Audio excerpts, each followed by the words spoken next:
In a graduate school classroom, an 8-year-old boy showed up. Everyone was bored to death by today's perpetual motion machine lecture, except for Spivey, who was genuinely interested. I accept the challenge. Back in Spivey's own classroom, the teacher was fuming. For a simple assignment, Spivey had turned in a full-blown research paper. The teacher scolded him, claiming there was no factual evidence to back it up. Spivey pulled out a science magazine. His paper had already been published there. Undeterred, the teacher kept ranting, accusing Spivey of disrupting class and even wearing mismatched socks. The whole class burst into laughter, mocking him. No one could have guessed that this prodigy was ignored at home. He had a cute younger brother who was the family's apple of the eye, especially their father's. In Dad's eyes, Spivey was timid and clumsy. Then one day while playing in the barn, the younger brother was fiddling with a gun when it backfired, taking his young life. After that, no one ever blamed Spivey, but they also never mentioned his brother again, as if the boy had never existed. Spivey could feel the family atmosphere turn heavy and awkward. One day, Spivey got a call from a prestigious scientific society. They said his perpetual motion machine design had won the society's highest honor, the Bedell Prize, and invited him to the awards ceremony in Washington, D.C. He rushed to tell his sister,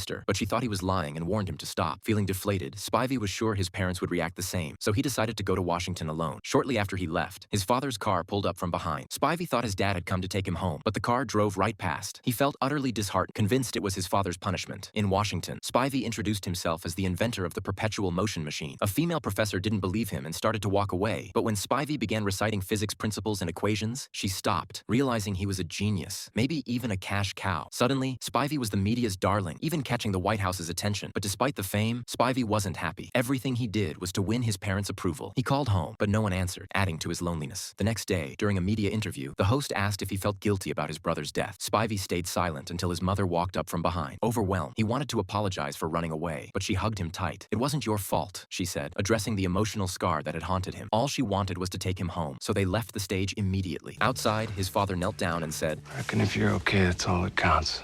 My boy's okay. So I'm mute and I'm dead?" Sorry, Dad. When Spivey asked why he hadn't stopped the car that morning, his father replied, "I was bending over to pick something up and didn't see you." The three of them walked toward the door, stepping into the light and headed back to their remote farm.